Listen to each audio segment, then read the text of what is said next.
Hello and welcome to another video. So today we're going to be taking a look at some neutral blood. This is definitely, I would say, not a good deck, but it works. It does the job. It beats Shadow quite well, which is actually surprising to me.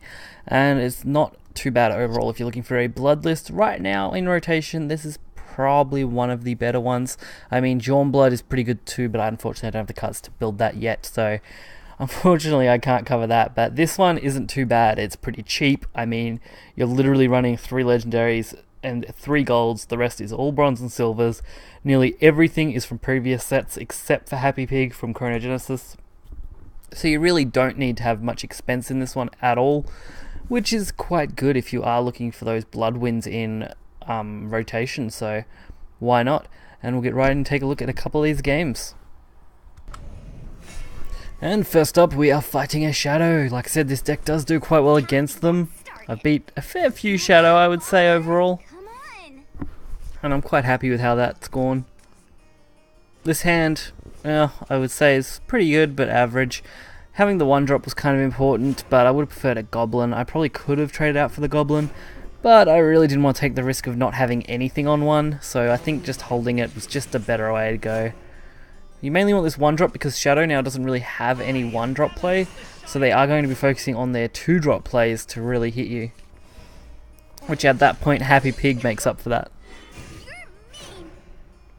We've also got quite a nice selection of cards here from our 2-drop range. We have a nice Razor Claw, a nice Fallen, and Actress.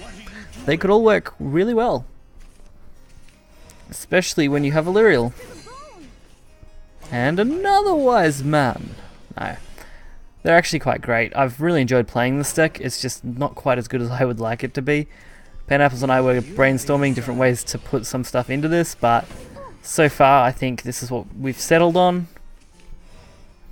So we get to drop the Fallen, deal 1 damage to face, throw another 6 damage off this Illyrial because they weren't able to get rid of it, and then throw the 1 Merman. So we actually get 7 damage. 10 damage, sorry, once you include the Razor Claw in the single turn. That's what I love about this deck. Usually you have these huge swings that deal massive amounts of damage, and then you kind of just ping them for a little bit here and there as the game goes on. It's even better when they can't clear things. Like this.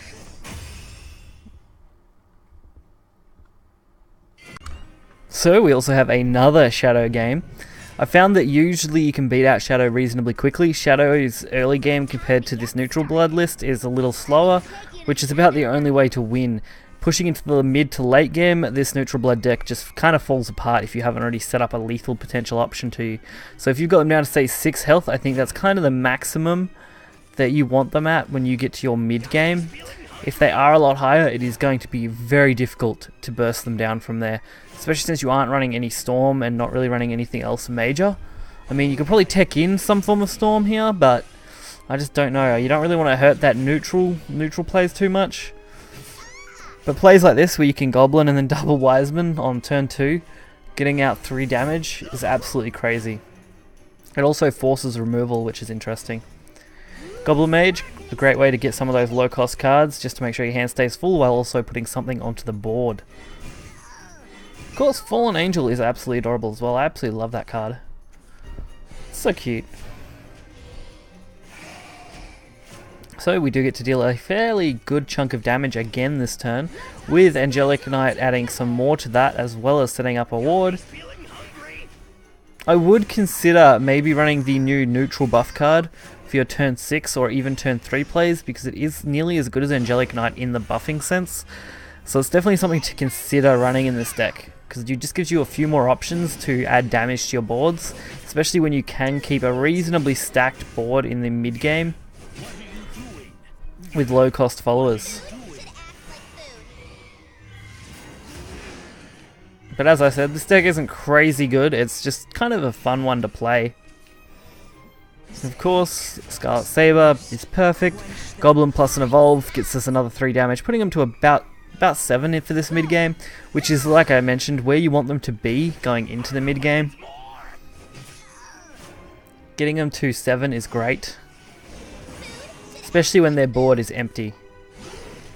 It forces them to have to play a lot of removal here. especially since they can't remove both this 3-4 and 2-4 here. So they have to kind of pick and choose what they're removing.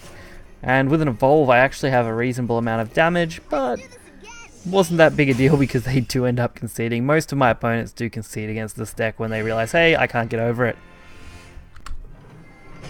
And while the first few games were quick, we do have a forest game up next.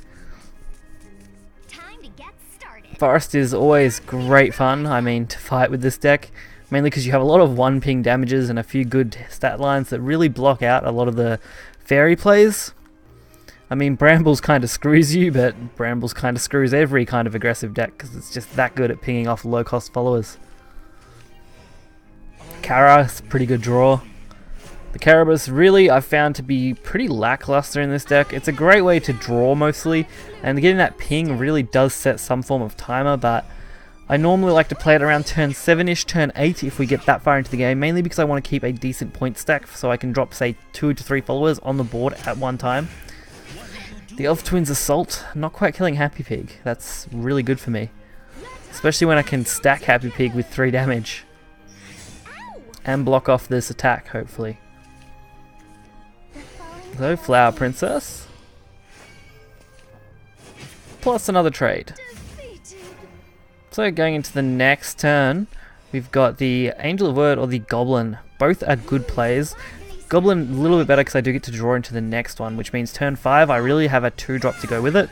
So I can actually drop either Goblin again or Angel of Word, and now I can drop Happy Pig to go along with all my plays. I also get the 3 damage here since I did evolve the Goblin to trade, keeping their board completely clear. And they do decide to take out my 4-2. I personally would have targeted the pig, but I guess they wanted to avoid me healing up. Because now they're going to take 5 damage off Happy Pig alone. Do decide to cycle more cards. Actress was a great draw. Not quite worth playing here though. Just because the pig's damage is going to be more substantial and we want to drop them as low as we can get them. I'm actually starting to think maybe 7 is probably the right spot you want to get to. 8 is good, but I think 7 is solid as well. And of course, B&B.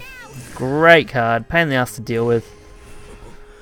I can set up a potential lethal here now because they do have to trade. So having to trade with these is a pain for them. And as long as my Phantom Cat pulls 2 neutrals, we have lethal on board. And there it is. Perfect way to set up lethal. A little bit of luck, a little bit of practice, and you get some fun games. So big shout out to Pineapples for supplying me with this deck list and talking to me about some of the choices so we could kind of just see what was nice for this deck or not. It's definitely, like I said, not the most competitive deck.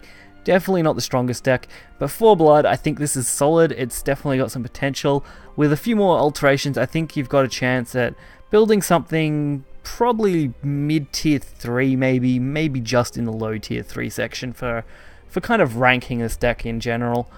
But it's fun, it's enjoyable, it looks great, it's cheap, which is important to new rotation players. So if you are looking for a cheap deck that does quite well against Shadow, this isn't a bad option. And hopefully you enjoyed the video. Hit that like button, subscribe, find the deck list in the description below, and I'll see you next time.